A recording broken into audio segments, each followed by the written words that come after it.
Persiapan pagi ini di Jitu, Jemaat Immanuel Tomeko, untuk kegiatan Pekan Literasi Digital di wilayah Nusa Tenggara Timur, melawan hoaks dan bijak dalam bersosial media. Ini tampilan persiapannya, guys. Ini sudah ada mama wakil, guys. Sangat indah, guys. Ada mama wakil lagi bongkar-bongkar, guys. Bongkar-bongkar peralatan pakaian kok.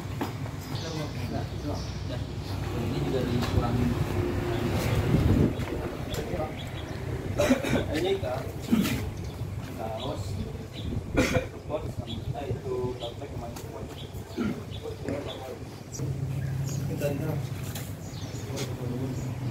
Ivan Raymond Roller. Saya akan memandu acara ini tentunya untuk kurang lebih 2-2,5 jam ke depan. Tentunya kita patut bacakan syukur kepada Tuhan Yang Maha Esa karena pada sore ini kita bisa sama-sama berkumpul walaupun di tengah aktivitas dan kesibukan kita masing-masing, tapi kita mau bersama-sama untuk menumbuhkan kreativitas dan produktivitas dalam kita menghadapi perubahan jalan yang ada. Dan dia mendorong, memotivasi anak muda, terutama para pendeta muda. Baik teman-teman, karena kita sudah semangat, saya mau ajak kita lebih semangat dulu. Ini sore kan, sore-sore terus segar juga, bukan pagi. Kita mau yel-yel, boleh kok? Kita bikin yel-yel dulu ya. Jadi nanti saya akan bilang Jemaat Immanuel Tomeko, teman-teman balas makin cakap digital, tapi sambil acukan tangan begini ya. Kita coba ya teman hari ini. Beliau adalah seorang pegiat literasi, alumni komunikasi di Universitas Nusa Cendana. Masih muda, penasaran tuh? Masih muda, suka menulis. Saya sudah melihat beberapa tulisan-tulisannya, bagus sekali. Sering terlibat dalam berbagai riset komunikasi. Usianya 23 tahun, tapi sudah punya pengalaman dan prestasi tingkat nasional serta internasional. Ini sangat membanggakan.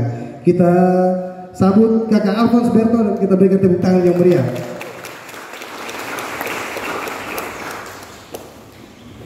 Dari sekian ribu pendeta di Gemit, Bapak Kadis dan semua, dia tidak saja konsen untuk pelayanan di mimbar dan ibadah-ibadah dalam tugasnya sebagai pendeta, tapi pendeta muda ini selalu terlibat dalam kegiatan-kegiatan pemberdayaan jemaat serta diskusi-diskusi dan kegiatan-kegiatan workshop yang bertemakan topik perubahan zaman akibat disrupsi teknologi dan isu-isu kekinian anak muda di berbagai momen dan kesempatan. Saya bertemu dan berkenalan dengannya beberapa tahun yang lalu di momen-momen seperti ini. Kita mengikuti kegiatan yang sama yang terkait dengan isu-isu anak muda dan teknologi. Kakak pendeta ini juga salah satu pencetus literasi digital di lingkup gereja yang kurang lebih sudah 2 tahun terakhir di gereja di Gemit, bahkan kita sudah bersama-sama dengan di wilayah gereja Katolik, kita namanya Digital Ministry. Ini salah satu pencetusnya sejak tahun 2021. Beliau juga anggota komunitas para pendeta muda di Gemit yang mungkin teman-teman belum tahu, itu namanya komunitas anak gendong. Itu komunitas dari nama saja kita sudah tahu. Tapi itu orang-orang yang betul-betul bukan dipanggil, itu orang-orang yang ditarik, dijebloskan dan bagaimana menjadi berkat buat banyak orang. Kebetulan saya juga terlibat di situ sama-sama. Hadirin, mari kita tepuk tangan semua yang meriah buat Kakak Pendeta Eric Maufa.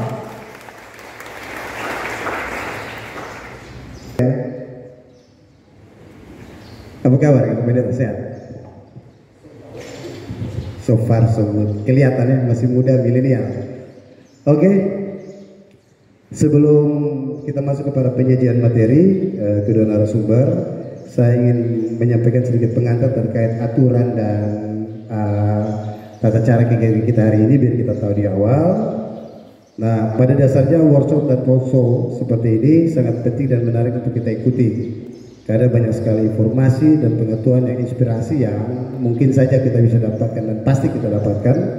Namun saya mau informasikan bahwa perlu juga kita memperhatikan bahwa penyampaian dari informasi dari para narasumber ini akan lebih mudah kita pahami dan diskusi nanti berjalan efektif apabila kita juga bisa mengikuti sebaik-baiknya. Mungkin handphone bisa di silent, tidak ada interupsi di tengah diskusi dan lain sebagainya. Nah, penyampaian materi nanti saya akan bagi. Kalau silakan mau sambil duduk, sambil jalan-jalan, yang penting jangan keluar. Silakan. Perkembangan teknologi gitu, which is we speak about social media gitu ya. Dan hari ini saya akan bantu kita semua untuk lihat ada dari menjaga informasi pribadi kita sampai dengan perbaharui aplikasi.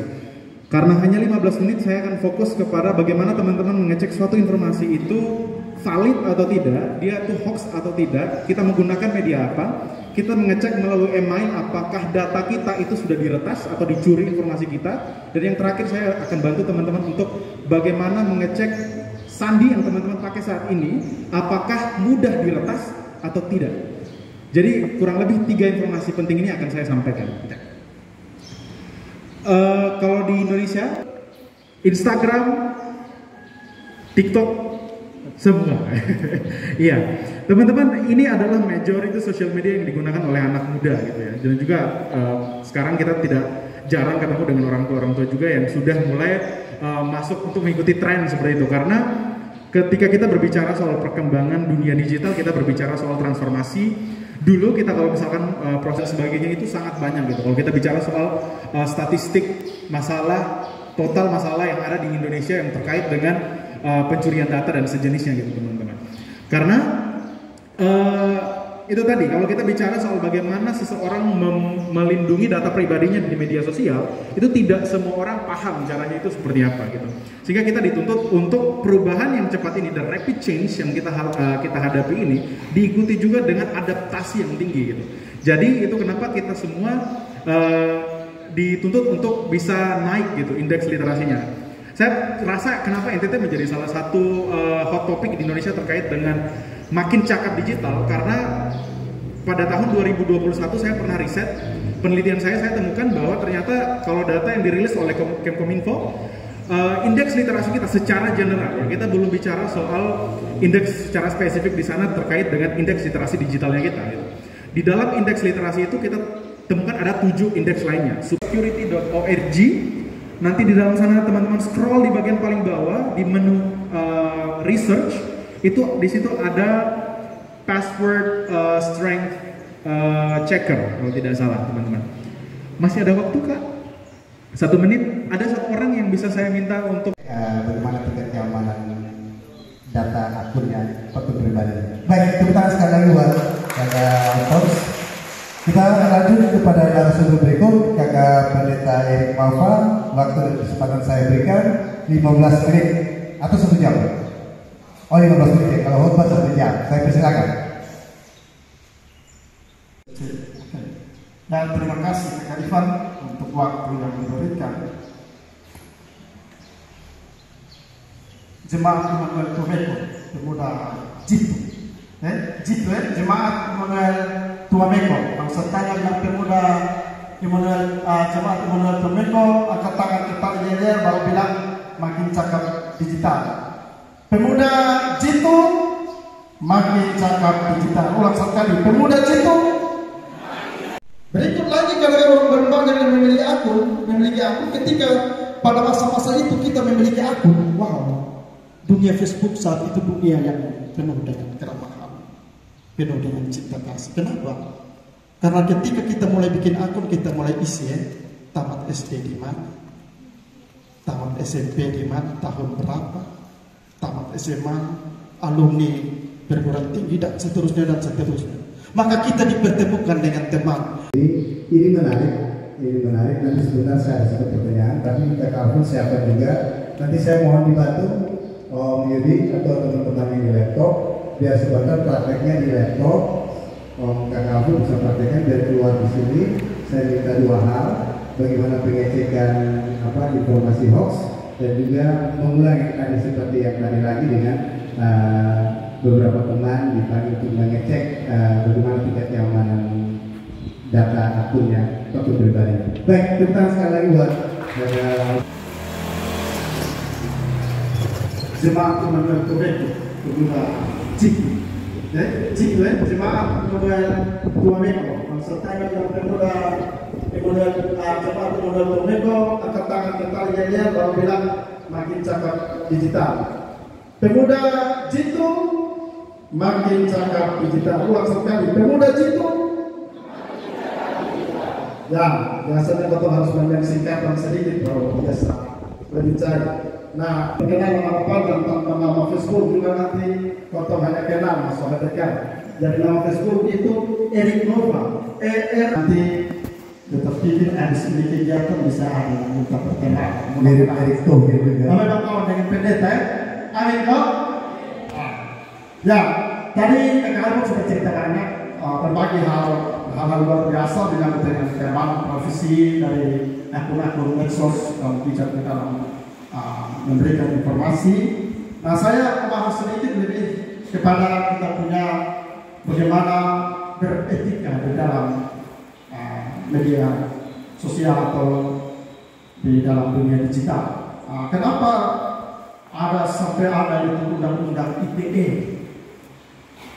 Kenapa sampai muncul lahir ada undang-undang ITE? Karena memang penyebab utama banyak orang yang sudah tidak lagi menggunakan media sosial dengan etika. Soal makanya ada yang sudah punya akun Facebook, semua soal mendatangan tahun 2005-2006 kalau tanya bilang siapa yang sudah punya Facebook, mungkin dalam ruangan hanya 1-2 yang angkatan. Karena waktu itu orang-orang banyak yang memiliki akun. Berikut lagi kadang-kadang orang banyak yang memiliki akun ketika pada masa-masa itu kita memiliki akun. Wow, dunia Facebook saat itu dunia yang penuh dengan keramahan, penuh dengan cinta kasih. Kenapa? Karena ketika kita mulai bikin akun, kita mulai isi tamat SD di mana, tamat SMP di mana, tahun berapa, tamat SMA, alumni. Begini lama di mana? Bahkan tumbuh di mana? SMP juga gitu, SMA juga gitu. Kalau ada yang membuat akun saat ini mungkin sama kalau merasa itu, tapi pada saat itu 2005 anak itu, wow, itu perasaan luar biasa. Bila orang satu tertawa secara profesional lebih pada ini bagaimana resultat ini? Facebook sekarang ini kita seperti dunia yang ini.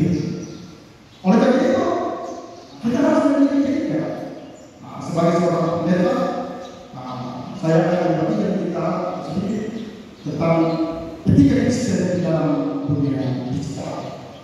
Dalam kita menggunakan etika Kristen di dunia digital itu menuju kepada prinsip-prinsip moral di dalam sabda pada keyakinan. Laki-laki yang baik itu hasil riset. Nanti kita tanya kepada teman-teman dari Kominfo betul apa tidak. Nah, Pak Pendeta, saya mau tanya. Sekarang ini kan lagi marak nih akun-akun palsu ya, akun-akun palsu. Saya juga salah satu korban ya Kakak Pendeta, yang mungkin cukup terkenal ya. Saya juga. Ya, Pak Pendeta juga. Akun-akun palsu ini kan mereka sering menghujat, membohongi, menghujat, mengumbar ujaran kebencian dan lain-lain yang menyerang seseorang atau kelompok tertentu. Pandangan Kakak Pendeta bagi teman-teman muda saat ini, kira-kira itu seperti apa dan apa yang harus mereka lakukan? Itu yang sebenarnya kita perlu pahami. Sekarang juga memberikan beberapa tips-tips bagaimana menjaga keamanan data dari privasi akun yang tadi sudah disampaikan. Nanti sebentar teman-teman bisa bertanya.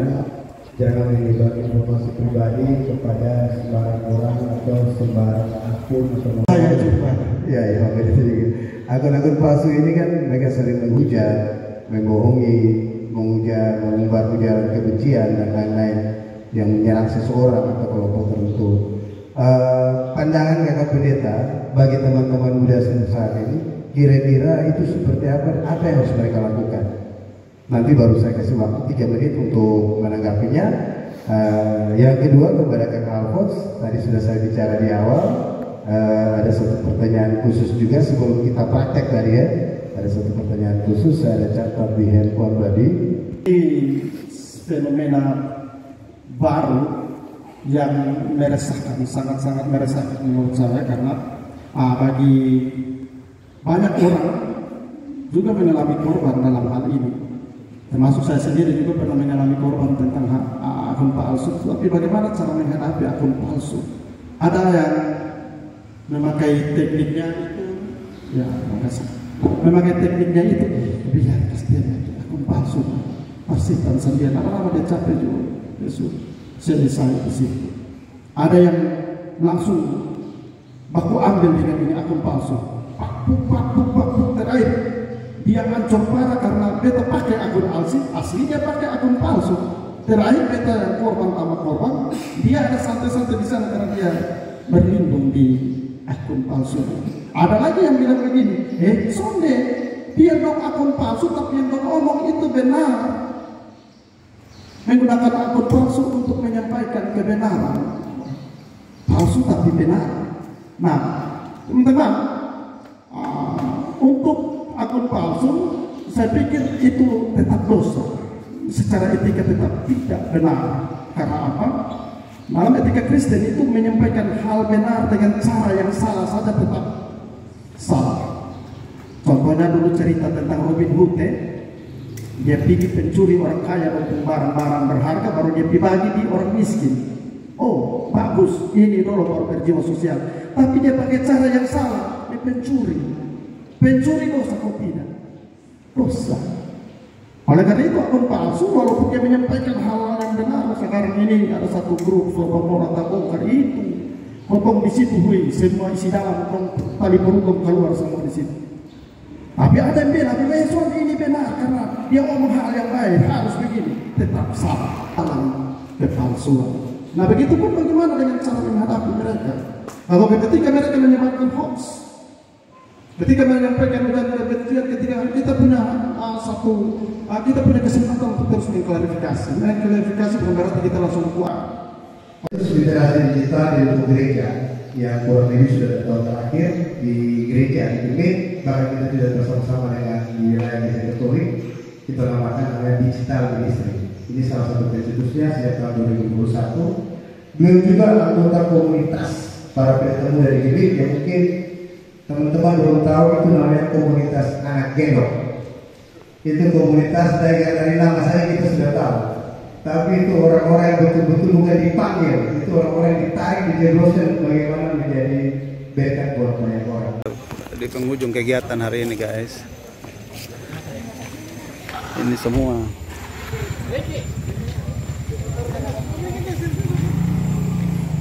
bawa motor saja. Bawa motor. Bawa motor ya? Bawa motor. Nah, berbeda.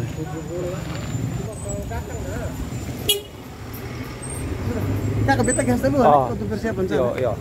Nanti beta meluncur.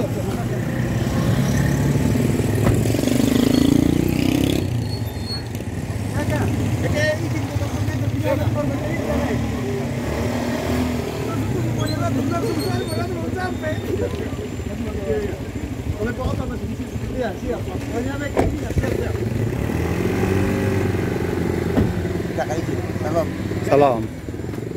Lebih baik terlambat daripada tidak sama sekali tuh kakak. Pak benar? Oh. Enggak kakak. Ya.